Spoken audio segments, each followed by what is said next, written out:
Ancestry has some information. There's another database called Heritage Quest, which also has some information. But immigration to the United States has been going on ever since they discovered the continent. So there are some major immigration stations, particularly on the east and west coast. The popular ports for East Coast arrival prior to the opening of Ellis Island were Boston, New York City, Philadelphia, Baltimore, Charleston, New Orleans, and Chicago. Next slide. And the popular ports for the rest of the country included Chicago and New Orleans, Los Angeles, San Francisco, Portland, Oregon, Seattle, and Tacoma, Washington. Now in New York City, there were 2 federal immigration stations. There was one called Castle Island, which has its own website. It's free to join.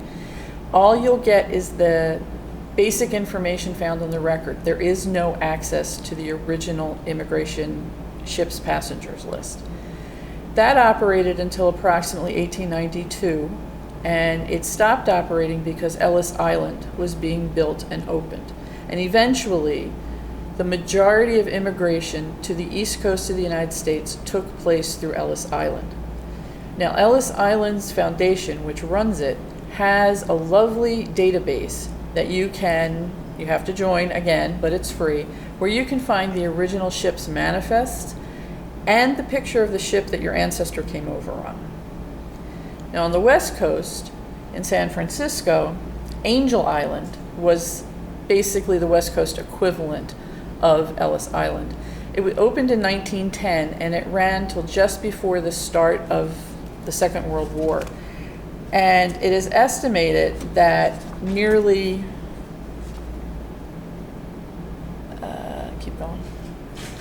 that nearly 1 million Asian immigrants came through Angel Island. They also have a website. It's not as complete as Ellis Island's is, but they're working on it. Another database that you can use that you need to belong to, but again, the membership is free, is FamilySearch.org. Family Search is run by the Church of Latter-day Saints, and it has a great deal of information on it, including marriage licenses, births, baptisms, all the things that you might want to see. It also includes census records, but usually you can find them easier on Ancestry or Heritage Quest. Okay. And the final thing we're going to talk about today, go ahead, keep going, is DNA and genealogy. DNA is the new thing in genealogy. It can tell you what ethnic background you come from, as DNA is the building block of life. There's 2 types, mitochondrial DNA and Y chromosome DNA. Mitochondrial DNA goes from mother to child. So my mitochondrial DNA is the same as my grandmother's and my great-grandmother's because my mother was their daughter and granddaughter. Y chromosome DNA descends from father to son. So a child would have, if he's a boy, would have his father's Y chromosome DNA and his mother's mitochondrial DNA. And then when he has children, he has another boy, his son will have his Y chromosome DNA, but different mitochondrial DNA. The uses of DNA in genealogy can prove a lot of different things. It can provide clues to ethnic origins. It can help prove or disprove family stories, and that's a big one. And it can determine if someone of a certain unusual last name in the same area is related. My mother had a cousin whose last name was very unusual. And when doing research, I came across information that suggests that every single person with that last name in the United States descended from one person who came in the late 18th century. Okay. Ancestry.com is in the process of creating a DNA family tree. The site offers a DNA test, which then compares your DNA to other participants. And this can help you find family relationships. There are other DNA companies. There's more than, they're popping up everywhere. But the other two that I've come across is 23andme.com.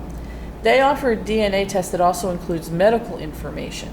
So if in the case of someone I know, you have a heart disease that your doctor thinks is genetic, but you are adopted, it can help you find your birth family.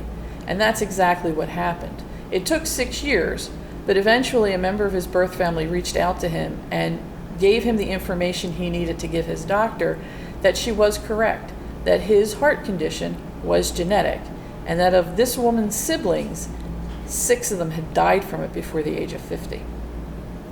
So he was able to tell his doctor, they adjusted his medication and some other things, and he's doing good. He just turned 60. The other one is FamilyTreeDNA.com. Now they offer different tests. I haven't used them, so I'm not really sure exactly what they offer, but it's good to take a look at. Now these DNA tests can be pretty expensive. They started off at like $50. They're now, I think, up to about $150 to $200 a piece. But the big sites like Ancestry and 23andMe, around certain holidays, they'll offer half-price sales, and that's the time to get the kit. And all you have to do is spit in a tube and send it back to them.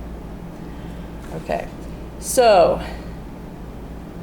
in the reference room in Mays Landing, there's a collection called the Jerseyana and Genealogy Collection, and it's very important for people who think they may have relatives here from the past, because there's a lot of information on Atlantic County. Now for Italians, the reference collection also includes a set of books which lists all Italian immigrants up to a certain date that came through Ellis Island. And the nice thing about that is you can look up the name. It will tell you when they came, the year and the month and the day, and the town that they listed as their place of birth / residence prior to leaving. And that can be very informative. The company that is working on that is also working on one for Germany, but it's a lot of records to go through. So we thank you for listening and visiting us today, and we hope that this gives you some help in searching out your family history.